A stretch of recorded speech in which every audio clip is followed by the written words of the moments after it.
Shalom Israel, shalom, shalom. It's your boy Chasamak, just driving to work. Don't worry, I'm hands-free.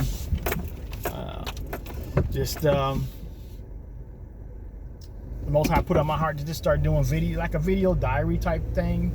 Obviously, not obviously, but my passion is the scriptures. It's living for the Most High and helping others to live for the Most High. And so a lot of what I talk about will be in that vein, in that thread, but maybe not 100% exclusive to that, but probably pretty close to 99 though. If I'm being honest, but a lot of this will be just, me maybe sharing what I read in the morning before, heading off to work, start my day. I read every morning, I read every night. I pray every morning, I pray every night. And quite honestly, I'm talking to the Father throughout the entire day, which is what prayer really is talking to the Father and listening to the Father. It's a conversation. It's both ways. So it's not just me, please help me, please do this for me, do that for me. It's, listening for His direction. Father, what do you have for me? What steps do you want me to take in different situations and that kind of thing. And so I just, so video diary. So I'll be, just sharing my thoughts and, and hopefully that helps somebody. Hopefully it encourages somebody, because the thing is, we, the true Jew, the Hebrews, we're scattered to the four corners of the earth. We're everywhere, but we're not anywhere in real massive concentration like other nations are. We don't have our own land. We don't have a country of our own where it's just everybody's Hebrew. There's no Hebrew land. There's, Jerusalem is occupied by the Gentiles right now. And so, we have to do our best to encourage one another, to let others know that you're not alone, that you're not in this walk alone. Your family may not understand, your friends may not understand. You might be the only one that's doing your best to take this thing as seriously as possible. Like, you understand the realness of this, and you're trying to live your life according to the laws, according to faith in Messiah. And, nobody else around you may not be on that. So you might feel alone. The prophet Elijah felt alone. And the Most High had to remind him that he had 7,000 that hadn't bowed the knee to the false gods, to Baal. So, you're not alone. You're not alone. And partly why I'm doing this is to remind me that I'm not alone, quite honestly, because that's the situation I'm in. So, a lot of this I'm gonna speak from my own personal situation. I am an open book. I try to be as transparent as possible, because you never know who it's gonna help. It doesn't do me any good to try to make it seem like my life is great and living for the Most High is so easy and it's so great and everything is good. And if that's not the truth. So for one, how can I be in the truth when I'm lying?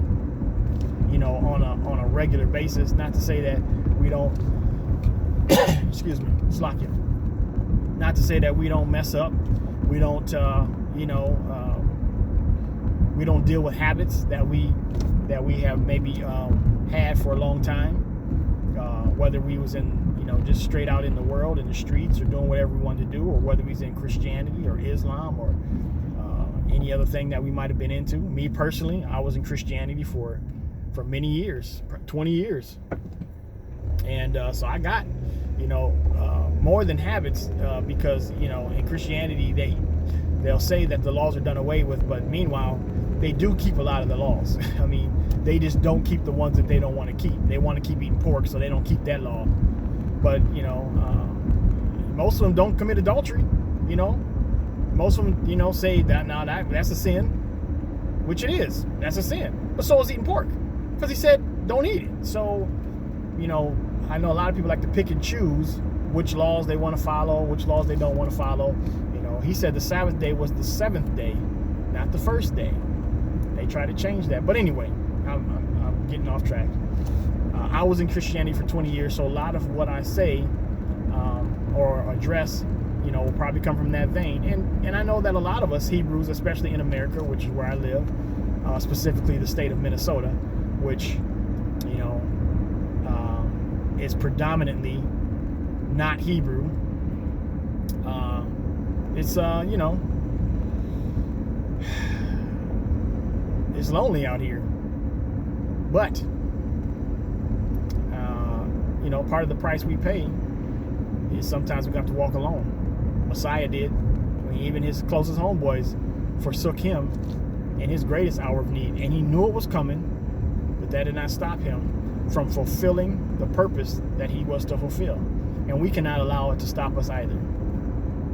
We cannot shrink back or compromise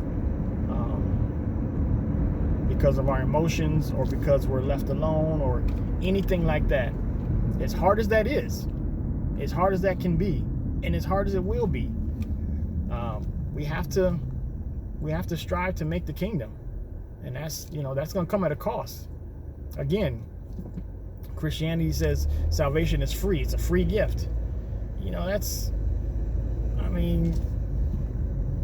It's true in a sense, in that the Messiah paid the cost. He was the only one that was able to pay the price to redeem us.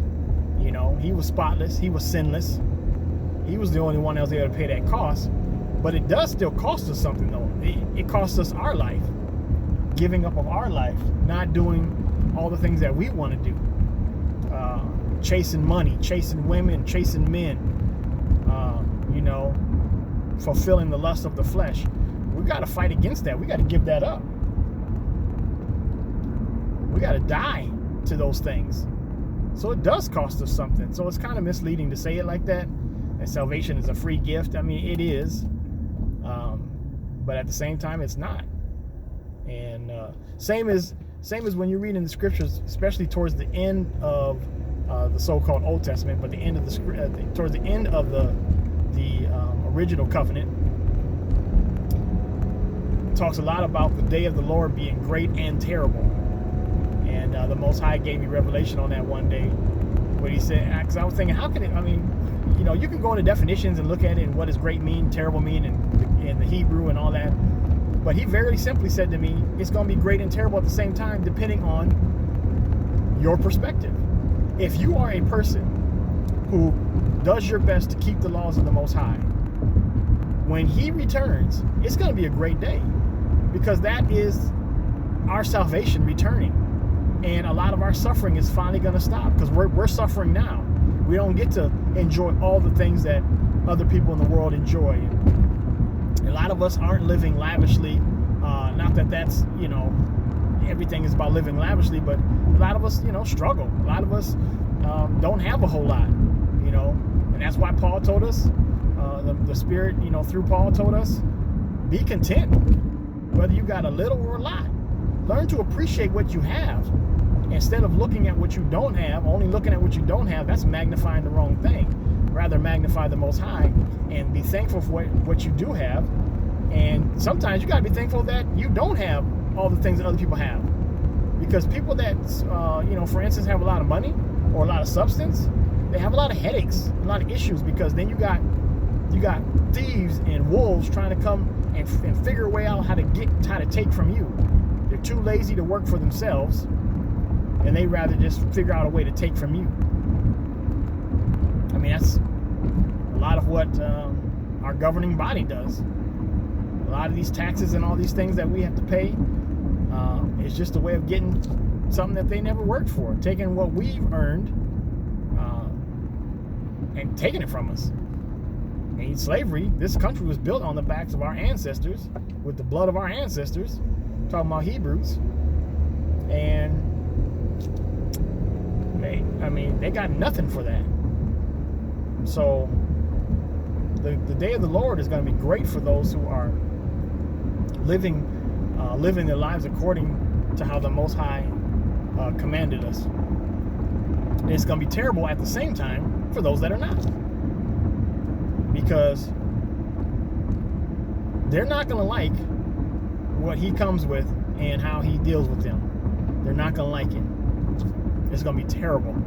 It's going to be terrifying.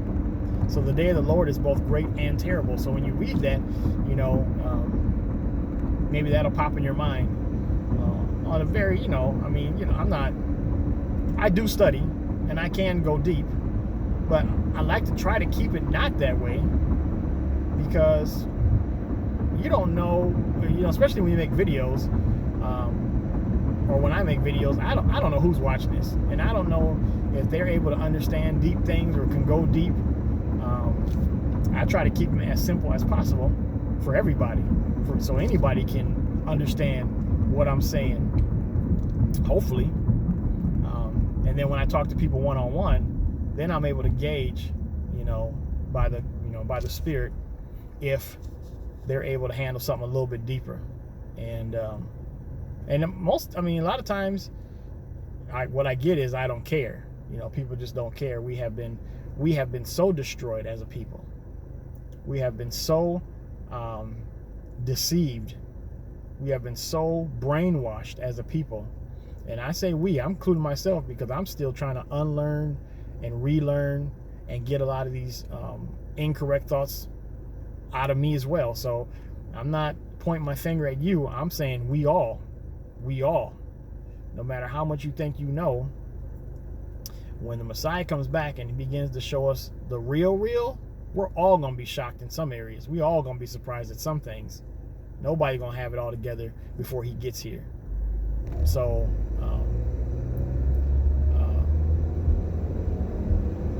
you know, some people, they just don't care. You know, they don't care. And that's sad, because it matters, and they should care. Everybody else cares. You know, people are, when you talk to other people, they'll be very proud about their heritage and where they come from. Italians, Germans, you know, all the different countries in Africa, for, you know, Hamites. I mean, everybody else is proud of their heritage, but we have been so destroyed, we just don't care, and we hang on to whatever label they give us. You know, I remember before learning the truth, even before I knew who I was, I never liked the term African American. Something just told me I wasn't African, and I've always had a problem with America. I mean, I live here, and you know, that is what it is. But I also seen how they, you know, abuse people. You know, again, the tax system has always been a problem for me. Just, you know, I go out and work a job. I give my life to, you know, work somewhere in exchange for a wage, and then the first thing you do was want to take part of it, because why? You had nothing to do with that. It's called income tax, and it's ridiculous. But anyway,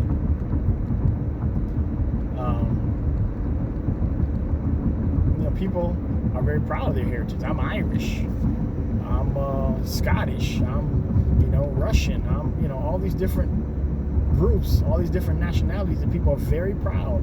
I mean, you got people that are close, like I remember learning that, like, people from Australia, the Aussies, and then people from New Zealand, I forget what they're called, they're very similar, but don't you dare mix them up. They don't like that at all. You call someone from New Zealand an Aussie, they don't like that. Same as like Japanese, Chinese, Korean, you know, a lot of the Asian groups can look similar. You get that mixed up, people take offense to that because they're proud of their heritage. But we cling on to whatever they call us. And again, I never liked African American. I clung on to the term black, even though one of my favorite rappers from back in the day was KRS-One, Boogie Down Productions. He had a song where he said, it was a song called My Philosophy. He said, "I'm not white, I'm not black, I'm brown," which made sense, and I love that line. And I should have hung on to that, because I am brown, I'm not black. Black is a color. And I understand that now, but I mean, when I was little, I still remember the term. I remember the terms changing. I remember it changing from Negro to Afro-American, which I never understood and didn't like that term either, to black, and maybe not in this order, but I remember these terms, and then finally African American. But those are two continents. Africa is a continent. America is a continent, and you got two of those. You got North America, South America.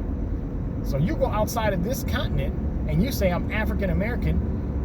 I mean, most of the time people may associate it with North America, but if you just say I'm American, people might assume North America, but you could be from South America, because there are two continents of America: North America, South America. So that's not it's not narrowing it down very much. There's no heritage there. I mean, America, the United States of America as a nation, is only 400 some years old, a little over 400 years old, or not even 400 years old. I think it was 1776. Is that the day it was? Somewhere around there. So 200 years old. I'm sorry, 220. So 1990, 1976, 30 to 50. 280 years old or something like that. I mean, you can see how much I care about that. But the point is, it's a young country. Too young to really say, yeah, this is where I'm from, when there's been other nations of people that have been around much, much longer, thousands of years, and so you have to ask yourself, where are you really from then? And as you begin to do research, and you might stumble upon or uncover the fact that researchers, people who study people groups and especially skulls and where people are from, they know that we're not African. They know that in the sense of, we're not Hamites. We didn't come from the progenitor Ham. They know that, for one, they know that the flood happened. They know the great flood happened. And they know from there, all of the people around the world can trace their lineage back to three different progenitors: Shem, Ham, and Japheth. When I say they, I'm talking about the powers that be, the people that have the information, that really know a lot of the truth, even though they push lie. They know that every person can trace their lineage back to one of those three fathers or progenitors, where it starts. And they know, even though they call us African Americans, they know that our progenitor is not Ham, but Shem. Shem is the progenitor of the Israelites, because from Shem came Eber. From Eber came Abraham. There were some people in between there. I'm just saying loosely. This is a loose, kind of a thing. But then from Abraham came Isaac, and then from him came Jacob and Esau. And we're of the line of Jacob. And Jacob had 12 sons. Those 12 sons were known as the 12 tribes of Israel. And then all those sons began to have a lot of children. 12 sons having a lot of kids. And so that's where we trace our people back to. That's where we can trace our lineage back to. And the thing about that lineage is, why that's so important is, because that is the lineage that the Most High chose to reveal himself to the entire world through. He didn't choose everybody in the world to reveal himself to. He only chose one nation. One nation. And that is the nation of Israel. Because Jacob had his name changed to Israel. It wasn't until, I want to say,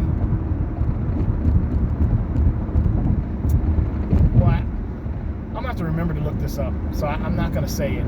But I know it's been fairly recent, maybe 100 or 150 years back, which is still fairly recent, where this whole race thing has come into play.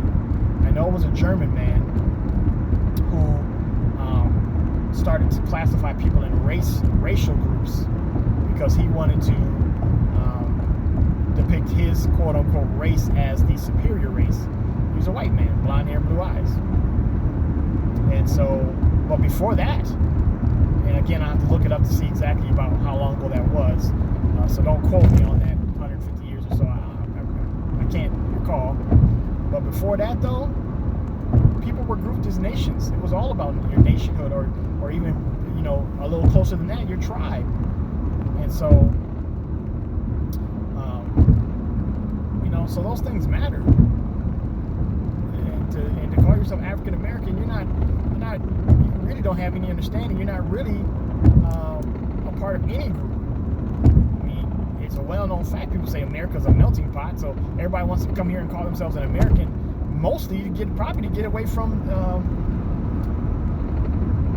I'll restate that because I said mostly, and that's, I mean, I haven't taken any polls, so I can't say that, but I would, if I had to guess, I would venture to guess a lot of people come here to experience the quote-unquote freedom from their own heritage or their own laws or their own ways of life, because you can come to America and basically do whatever you want.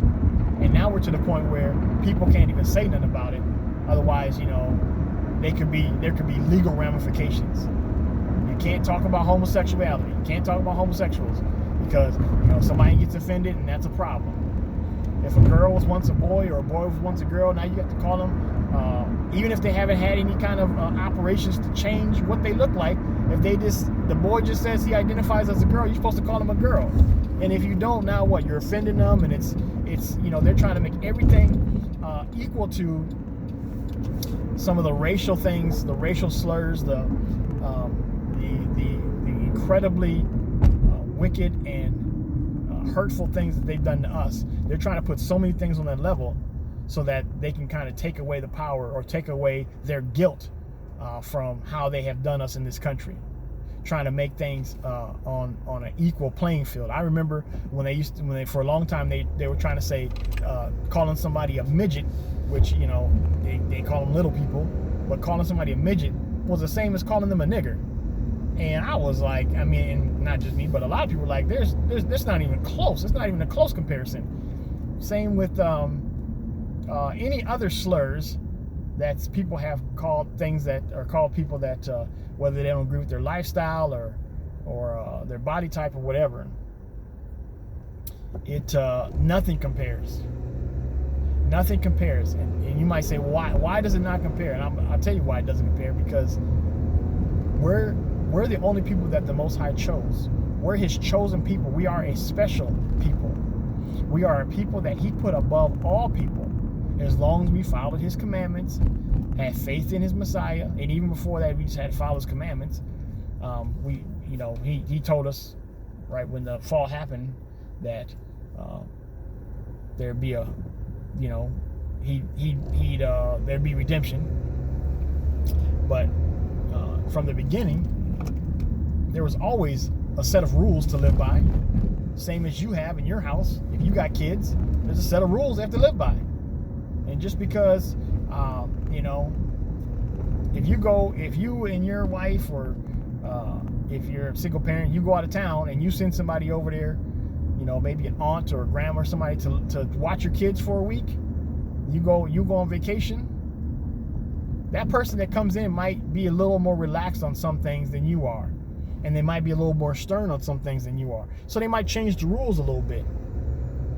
And then when you come home, how would you feel if all of a sudden your kids started saying, oh no, we don't have to do that no more? No, that's changed now. And now it's changed forever. And that's what we're trying to do with these laws. Because we've misunderstood and been mistaught. And our scriptures have been hijacked. And people think that, oh, well, now because Paul said something that sounds like we don't have to keep the laws no more, that we're good. Like Paul supersedes the Messiah, or the Most High for that fact. Forget about where Paul says he keeps the law and he hasn't offended the law in any spot. So it wouldn't make any sense for him to say, oh, I keep the law, but y'all don't have to no more. What good would that be? He's contradicting himself, because he said that he would, what good would it be for him to help people win, help people get the kingdom, and then for him to lose it himself? Said he didn't want to run this race in vain. He wasn't trying to, help people live how, for the Most High, like how they were supposed to. But then he was just living in your kind of way, just doing what he wanted to do. That don't make no sense. But the thing is people want to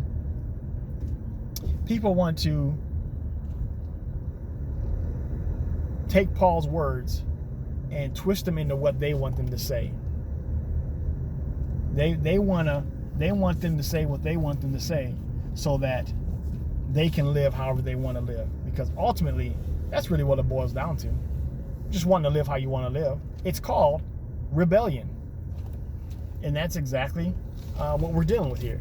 We're dealing with rebellion. All the way from the time of Adam. When he rebelled and disobeyed, it's been downhill ever since. So,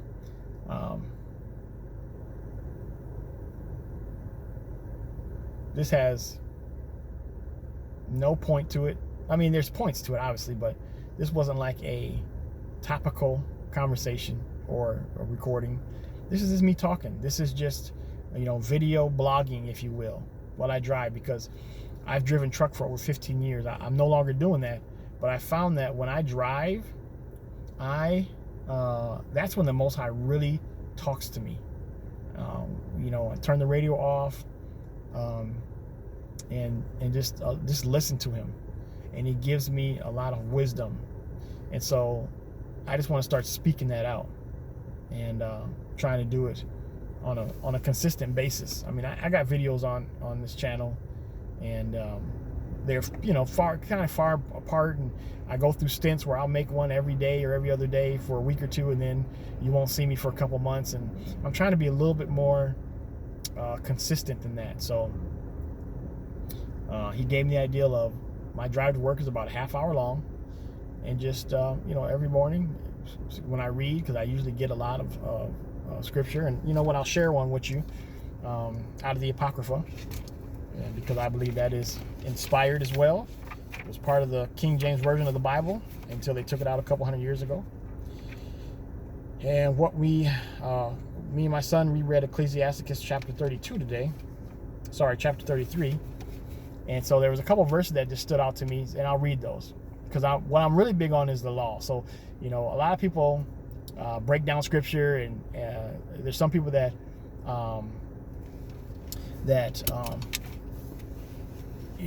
take something that's always been said, like especially in Christianity, and give you the right interpretation or the proper understanding of it. So we have to change our thinking, and that's great. I'm not talking, coming against that at all. People have to do that. I'm just, I'm trying to find what my purpose is and what I'm supposed to be doing. And I'm a motivator, and I inspire people, usually by how, just by how intense I can be about something, how passionate I can be about something. And that, the Most High uses that to, it's almost like they kind of latch on to my passion, and they want to do that too. And it's happened with, bowling. I did it for a long time with music. I'm a drummer, and other things. Even, in relationships, how passionately I love my wife, and over the years, talking with people that I've driven truck with, and I never made the old ball and chain jokes or nothing like that. And I would talk against that stuff, like, why would you refer to your wife as a shackle? And people, as I would meet their wives would tell me, man, since he started driving with you, he's been nicer and kinder, and it's been better. And all praise to the Most High for that. That, it's things that he's shown me, and then I just pass on. So I'm not trying to say I'm this great guy. I'm just trying to be the guy the Most High called me to be. So anyway, I'll leave you with a couple scriptures before this is over. Ecclesiasticus chapter 33. We'll do verses 2 and 3. And again, I'm just trying to help. I'm just trying to live according to the laws, like he told us to, and inspire and encourage other people to do the same. I know we have to work jobs, and we're out here in this evil world, and we're fighting and combating and all this thing, but there's no excuse. We still do our best. So here's what it says. Verse 2, a wise man hateth not the law. If you're wise, you don't hate the law. But he that is an hypocrite therein is as a ship in a storm. So what is a ship in a storm? It got no control. You got no control. You're just being tossed there and forth, back and forth. And we know what the book of James says about being tossed to and fro. That's a man that can't make a double-minded man. That's not good. Verse 3, a man of understanding trusteth in the law. So we're supposed to put our trust. If we have real understanding, we put our trust in the law, meaning we live by the law and obey the law because we understand that by faith, by doing that, that is proving that we love the Most High. And that's in 1 John. And the law is faithful unto him as an oracle, meaning the law gives back to you. Because this thing is living. This word is living. It's active. So as we live out the laws gives back to us. What? Gives us what? Things like discipline and self-control and the power to resist temptation, to not always have to fall into those things. But we do our part. We have to build up our faith. We have to build up our knowledge, our understanding by adhering to this law. And people are not out here trying to teach it. So guess what? You got to get in the book and read for yourself and ask the Spirit of the Most High to guide you and to lead you and to help you with understanding. So with that being said, I pray that the Most High bless you and keep you, cause his face to shine upon you, turn his countenance toward you, and give you his shalom. That's his peace, by the way. Hebrew, that's his peace. Blessings.